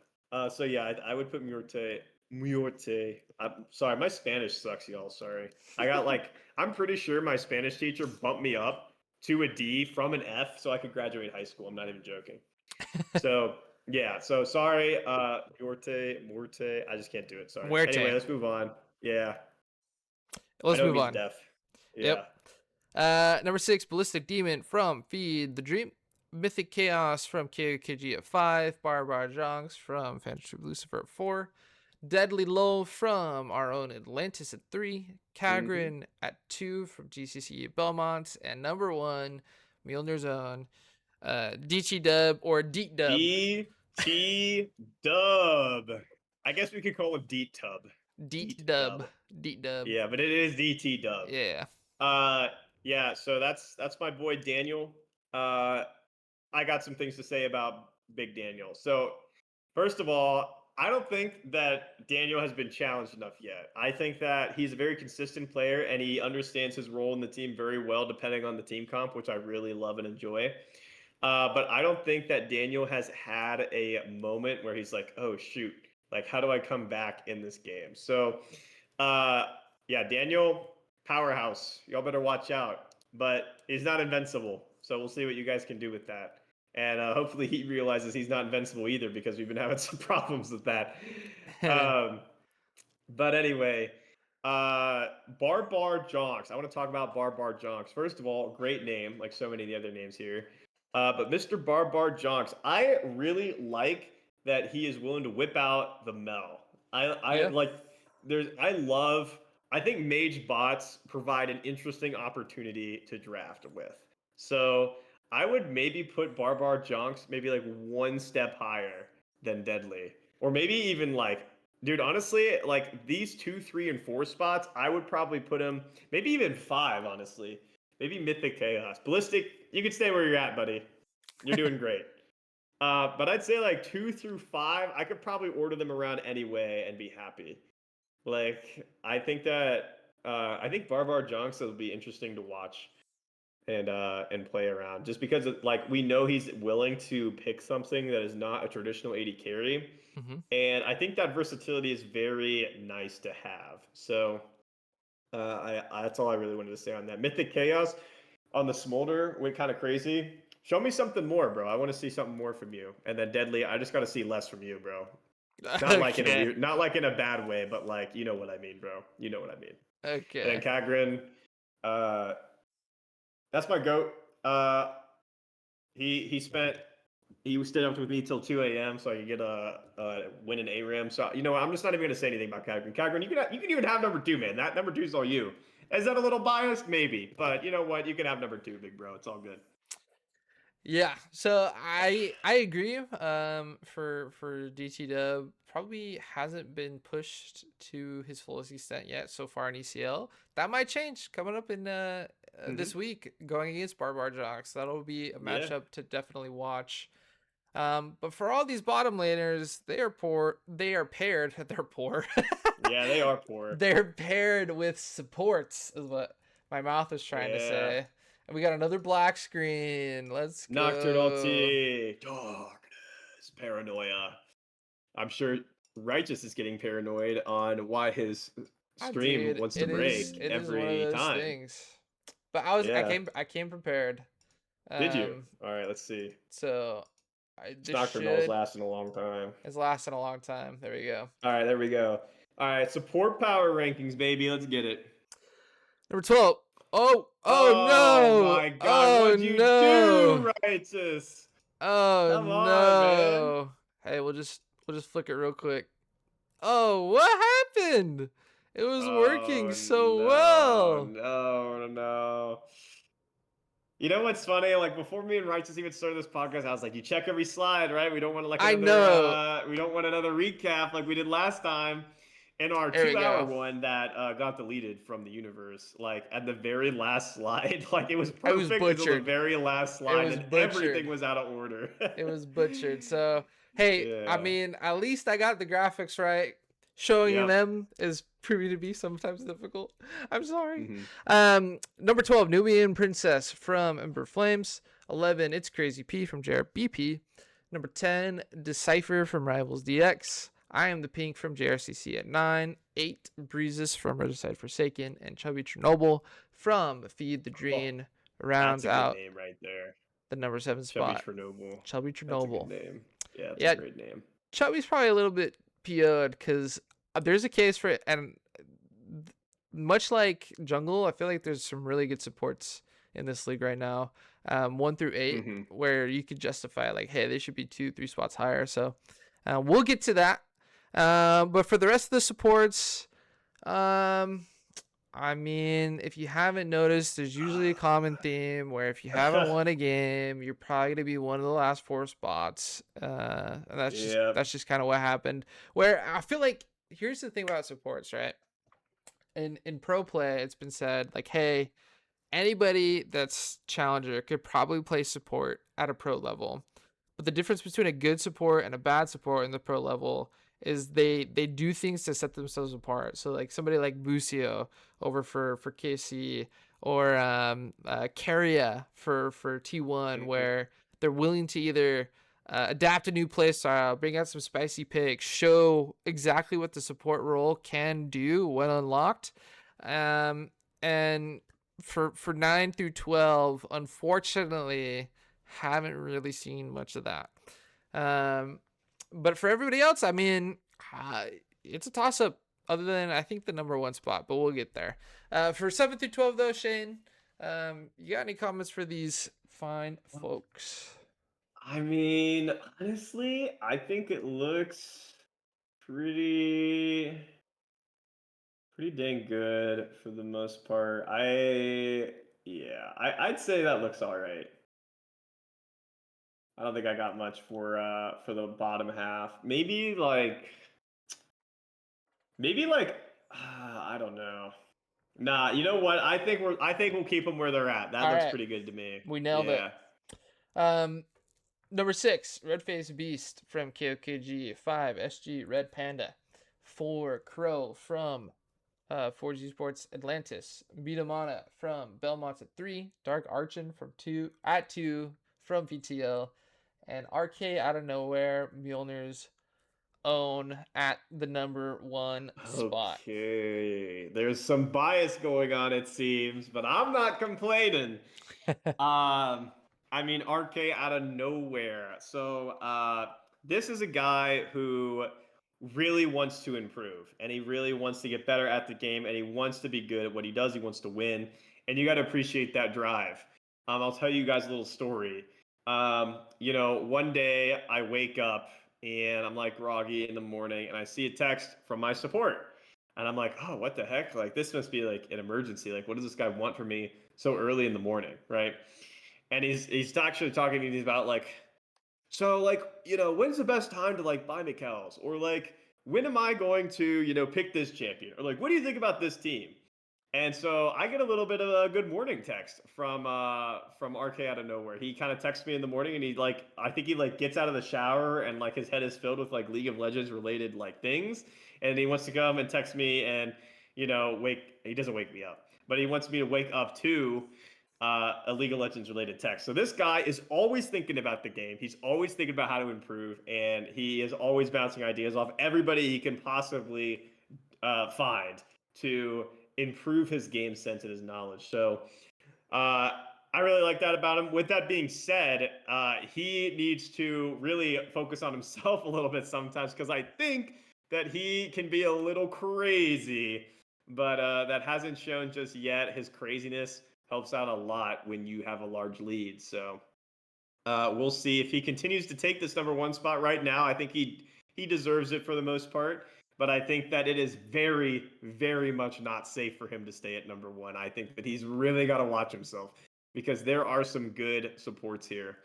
I think that the 2 through 4 spot could probably be interchangeable for the most part. I think Crow's a very versatile support player and can do a lot. I think that there's like some. Is this Crow's first competitive like thing? Yeah, You remember? so Yeah. for those that want to update for some of our Forge players, if you join the Discord, there's some interviews. I got to interview Crow after week 1, and she said, yeah, like they played maybe 1 or 2 weeks for another team, but it didn't really work out. So this is like a real first split. Yeah. So I think that shows a little bit. I think Crow like has some like weird like lapses. I don't really know how to describe it, but there's like just some moments where I'm Yeah, like, well, that didn't seem good. inexperience. We'll say Yeah. inexperience. Yeah, inexperience. So, but yeah, I'd say overall pretty good so far from Crow. We'll have to see how they continue to hold up, if they can keep that #4 spot. And then yeah, I'd say, like I said, these 2 through 4 are pretty good. I'd say 5 and 6 could probably be interchanged or maybe stay where they're at. So yeah, I like this. I think support was pretty good. I think you did a good job, Righteous. I agree with you on this one at least. There we go. Yeah, Yeah, I'm excited for you guys' matchup against PTL. That's #1 and yeah. 2 going at it Hmm. for the support role. It'll be exciting. All right. Oh, well, I'm Team gonna bring it back rankings. to us, but we gotta do team rankings. Yes. Yep. So, um, fingers crossed it works on the first go. It did not. Hey, it's one of those. It's one of those days. Darkness. It's one of those days. All right, it's one of those days. It's just one of those days where you don't want to get up. Everybody sucks. I'm gonna I throw don't it. know the Limp Bizkit song very well. I'm gonna throw it to me while we do Okay. some technical difficulty. Um, fire putting out. You're definitely gonna get 15 comments. Hey, the podcast isn't showing up at this point, Yeah, you it's know. like, come on, dude, pull it You want your together. 15 comments, you'll get them, bro. God, this podcast fucking sucks. Like, god damn. The rankings suck. Nothing ever works. Nothing works. We have to redo it every time. Okay. Here's what Okay, I like to see. but yeah, Yeah. That's we'll my we'll team and #1 baby, the boys. we'll get there. We'll get there. Number Yeah. 12, Jolly Rogers Black Pearl. Number 11, Ember Flames. Number Mm. 10, Jolly Rogers Clipsus Calamity. And number 9, Rivals DX. Rivals, the only team that has taken a game in the bottom 4. So I feel like you can argue all you want about where they place in the bottom 4, but until they win a game, that's where they're staying. All Regicide right. Forsaken, taking a dip, falling to 8. Number 7, Crazy. Kingdoms of Kit and Kasai. And we'll keep going. Number 6, Feed the Dream. Number 5, Solus Gaming. Number 4, Forge Esports Atlantis. 3, Phantom Troop Lucifer. 2, GCCE Belmont. And your own number 1, Forge Woo! Esports Mjolnir. Mjolnir, baby! Let's go! Obviously, Mjolnir's incredible success is due to the players themselves, but I would like to partially take some of the credit at least. So, good job to all my players, and good job to me. I'll pat myself on the back just a little bit. But your spot is not for certain, and you will almost guaranteed lose a game. So, lock in. Don't let that be the case.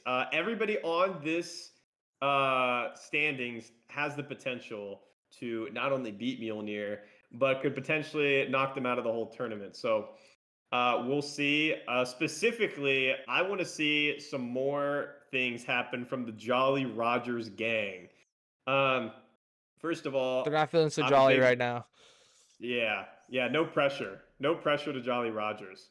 No pressure to you, my boy Nick Bob. We got to bring him up one more time just for the meme. Like, my boy Nick Bob, lock in, brother. We need you. So, anyway, Jolly Rogers, I want to see a little more from them. I'm a big One Piece fan. So, of course, I'm going to like Pirates, even though they're really terrible in real life. But we're not thinking about that. We're thinking about fantasy Pirates. And you guys are going to have your One Piece moment where they, like lose in an arc at some point, and then they come back and then they just beat everybody up because they got so much stronger. So right now they're gathering their power. They're preparing.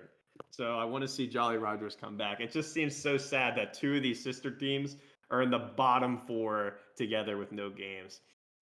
And then Yeah. Regicide, bro, come on. I mean, you're an eighth now. If this doesn't motivate you, I don't know what will. Lock in and take your spot back. This is like the fall from grace. This is like kind of the reverse of Jolly Rogers, where like they don't lose, like they just don't win at all, and then they just win at the very end. And Regicide, they like had their kingdom, Mm-hmm. and then they lost it all in a massive earthquake. So now they're gonna rebuild maybe. Yeah. Uh, Go ahead. I was gonna say, so what's interesting is Solus is undefeated. Right now I have a one spot behind Atlantis because I really Hmm. I did like what I saw from Atlantis in their matchup against Belmont's. And Belmont's probably is a top 3 team right now. So you could say Solus Gaming should be F4. Wouldn't fault you if you did. But what's interesting is that um, outside of Solus, so Atlantis, Feed the Dream, Kingdoms of Kittens, and Regicide, I think the way that Regicide lost compared to how Atlantis lost, there wasn't a lot of positives to take away from. And for all these teams that are 1-1, them being at the bottom makes the most logical sense in my eyes, where it's like, wow, like we just got blasted in this second week while Atlantis showed a lot of promise, and then Feed the Dream and Hmm. Kingdoms of Kittens, they both won. Hmm. So for Regicide, yes, it stinks to lose one series and all of a sudden be, bottom half of the Their bracket, kingdom. but um that's the way the power rankings cookie crumble. So we'll see if they can regroup, respawn, rebuild, and forge on. Um but I just Oh, see what it, you did yeah, there. see, forge little slip in of the org. Anyways, um yeah, for the top half of the rankings, obviously you're gonna discuss Mjolnir at number 1. Hmm. Um, you got a big matchup against the number 3 team right now, We Phantom do, we Troop do. Lucifer, and I mean, really, all of these teams, even at up to number 8. Sorry to all my winless teams out there. Rip. I definitely feel like 1 through 8, it's until maybe a couple more weeks or a team really steps it up. I Hmm. definitely feel like any one of those teams can go toe to toe with each other right now. Yeah, it's very hard to determine the number one best team so early on um, at this point. I'm Yep. glad Mjolnir's at the top. Obviously, I'm happy with that. But that spot is can be taken away with the snap of the fingers. So we'll see if that happens. Also, I agree. I think Solus Gaming should be a little bit higher because they're also 2-0, right? They just dropped Yep. one game Yep. against Kingdoms of Kittens. Hmm. So I think they should be a little higher than where they're at, but that's just me. Uh, Kingdoms of Kittens, I think, is like if they're seventh now, I think they could be like top three potentially. I think I can see potential there. I think there's like a lot of things going on. So I want to see some Kingdoms of Kittens going a little crazy. I think they're the dark horse in the standings at least. So Yeah. I would keep my eye on them. All right. Now's your time to rant about why your team both deserves and is undeserving of number 1. All right, so let's do a little compliment sandwich here. So first of all, I think these are all great guys and they're great players. And we have done a lot of work behind the scenes to kind of improve their game.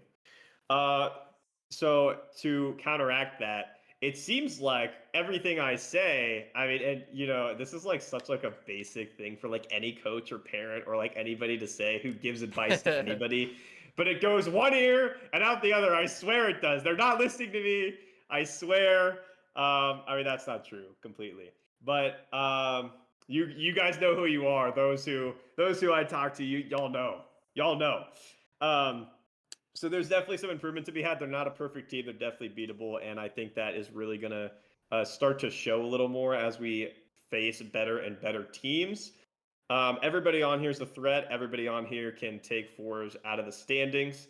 I'm gonna hope that's not the case. Obviously, I want my team to win exactly, but I'll remain ever cautious against all these teams. And on top of that, I mean, everybody on the team, really great player at this rank. I think every single one of them has the potential to outrank this tournament and go to another one next season. We'll see if that happens. But yeah, so a little bit of glaze, a little bit of flame, but yeah, I mean they're not infallible. So I'm excited to keep this tournament going Yeah, and see where they end up. we will have to see ultimately how you guys end up doing the rest of the way, as well as all of these teams. Because it's not too late. I know I kind of meme 9 through 12 a little bit, but it's not too late for them to turn their seasons around. Hmm. They just kind of have a tougher road ahead of themselves. Um, Now is our hot take moments, or our Hmm. hot take, our moment to cover hot takes.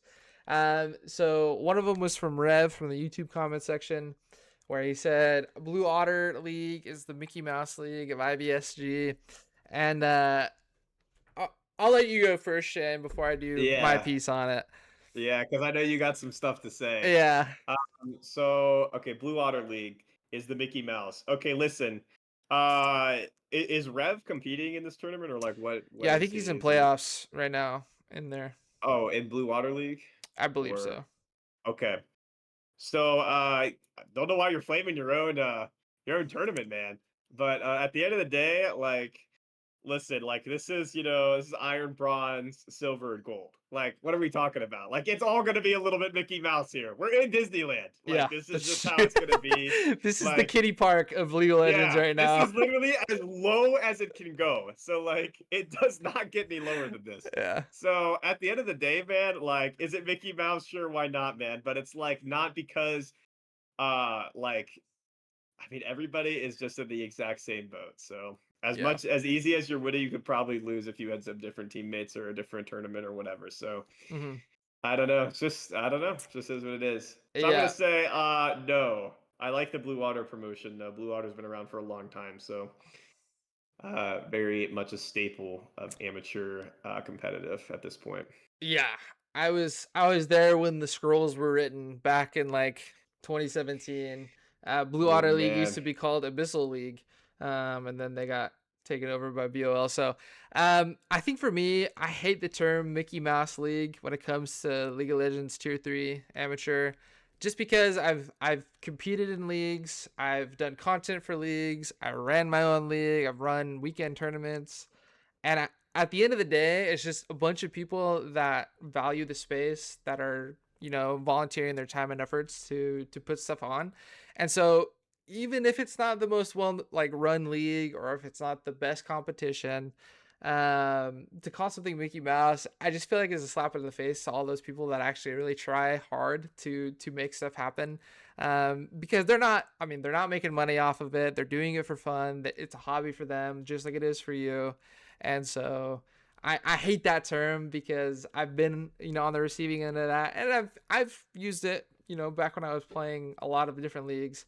And now that I've matured Right, and just took my a headset just died. okay, So give me a second here. no worries. But now that I've matured, You're gonna see my camera pause. that's It is fine. what it is. Um, I just I don't think I care for that term anymore, just because I mean it's a lot of effort to put on leagues. It's a lot of hours, and a lot of time and dedication. Um, despite uh, I mean despite just Okay. doing it for a hobby. So as you can see, I'm now ethereal. But that's fine. We're just gonna have to roll with it for the last 10 minutes or so. I wonder if I reload if it would. No, it's not you, it's me. Okay. So okay. So to kind of give some context as the now ethereal Shane, I have a really shitty PC. So half of my USBs don't work. So my USB that is combined with my camera um is kind of shared with my headphone charger. So Okay. yeah. So yeah, I'm just gonna keep this plugged in for like 5 minutes or so, and then I'll turn the cam back on. It'll be all good. Yeah. So I just finished up my piece about the Mickey Mouse term, why I hate it. The other hot take came from Lily from Feed the Dream in the ECL General, where she first brought up a divisive take, which is pineapple on Mhm. pizza. And Shane said, hey, it's fine in my book. He actually had some when we recorded last. Um, but then the hot take is it should go on pizza like shredded cheese, which is Yeah, it seems dude. it seems like a lot if you were gonna do that. So okay, so honestly, like pizza is just so good. You could put anything on it except for fish. So honest, and I had Hawaiian pizza yesterday. So of course I'm gonna agree that Hawaiian pizza is good because I mean all pizza is just good.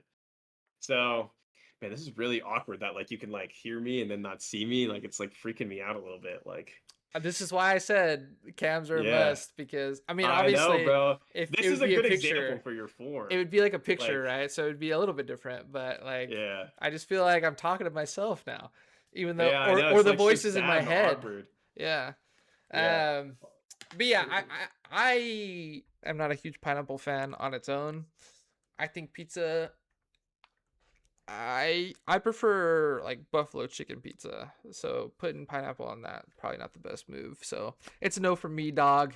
To quote, what's his name from the American Idol judging panel? Um, Simon. no, it was No. Randy Jackson. Randy Jackson.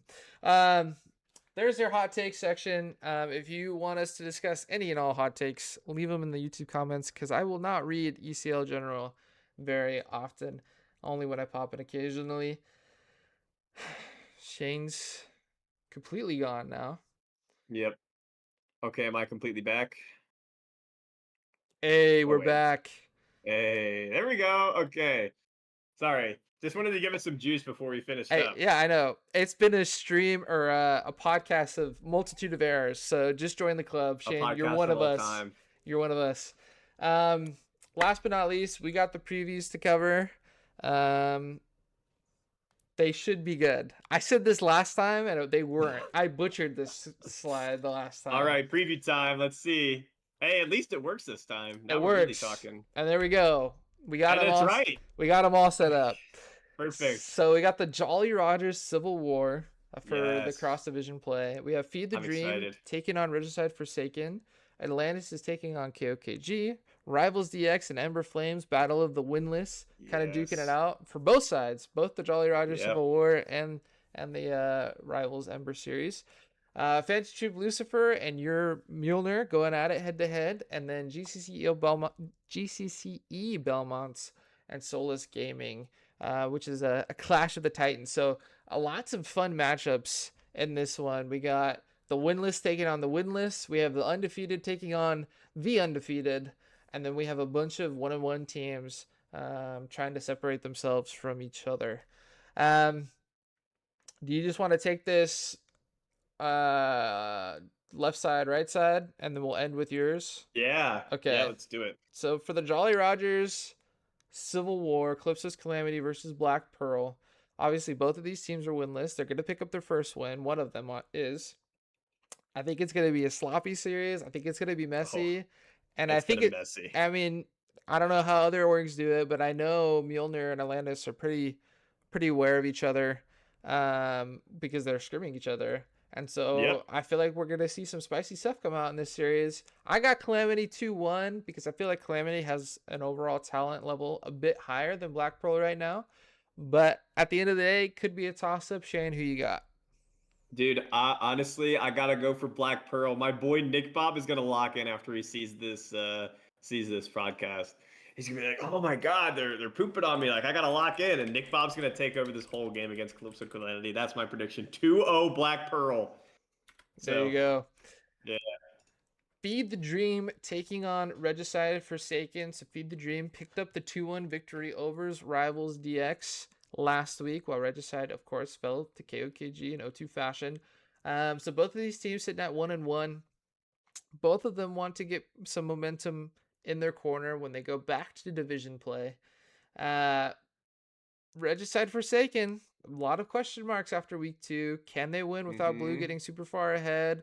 Is Quinn a liability in the mid lane? For Feed the Dream, a little bit less questions around them. I think they have a pretty solid jungler in Lily.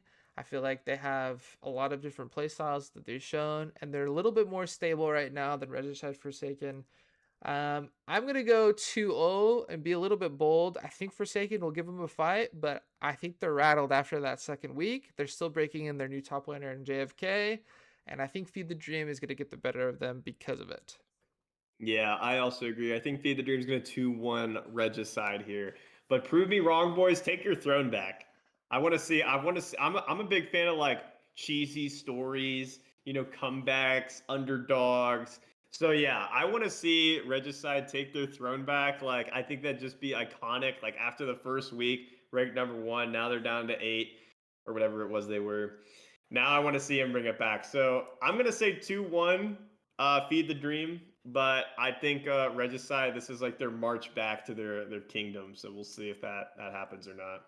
We will have to see. Indeed, Atlantis taking on KOKG, so another battle between 1-1 teams. Atlantis fell short against their series in Belmont's. And Kingdoms of Kittens got the better of Regicide Forsaken.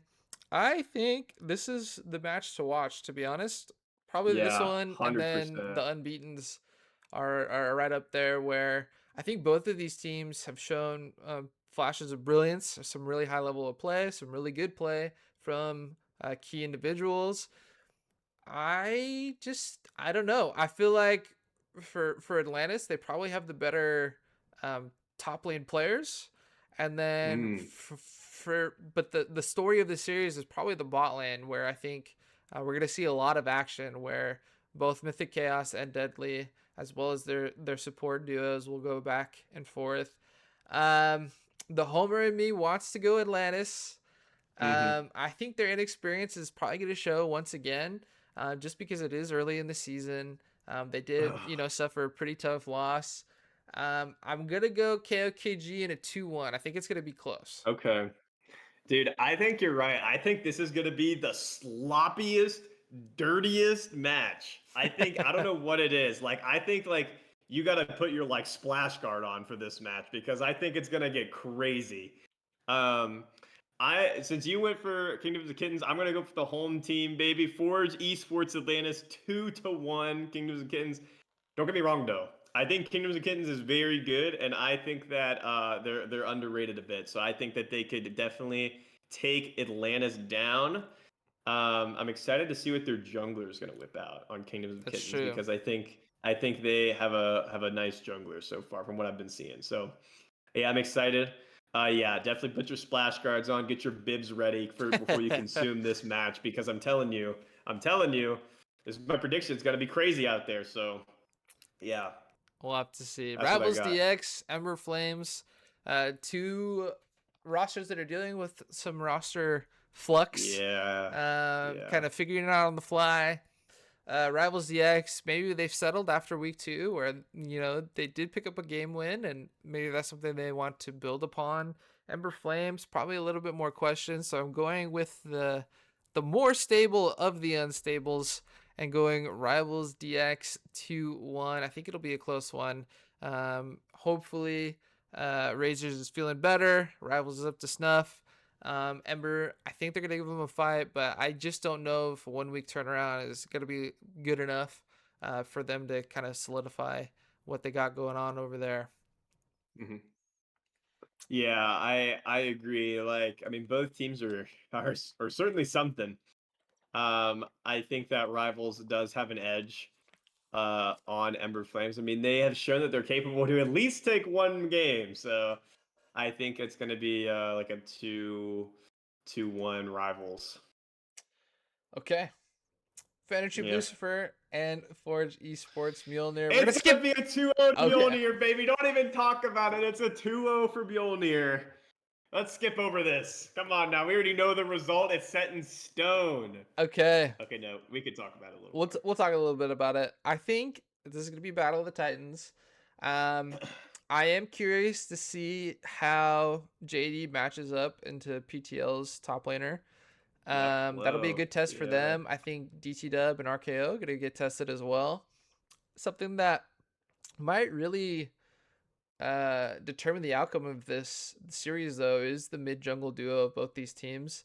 Where in games that are or series that should be tightly contested, the team that can get active, to use Dude Get Caleb's active. phrase, and early on the map first, typically do well. And so I'm Hmm. curious to see if that will be Mjolnir or PTL. Of course, we know Shane's going 2-0 Mjolnir. I'm going Got it. 2-1 Pete. I'm just kidding. It's gonna be 2-1 Mjolnir. I think Whew. actually I know Mjolnir is cooking with some confidence, which is a great place to be at when you're a League of Legends team. Hmm. PTL, of course, probably not far off in terms of the confidence department. I just think Mjolnir have shown me a little bit more. Maybe it's the bias. I haven't actually seen PTL play, so who knows? Maybe they can throw that result back into our faces. We'll have to see. Last but not least, GCC Belmont's taking on Solus Gaming for the last matchup of undefeateds. This is Belmont's, gonna be another dirty one. yeah, Belmont's looked a little shaky in their Atlanta series. Lost game two, we're down game three, ultimately brought it back. Solus smacked game one in their series, 25-minute win. And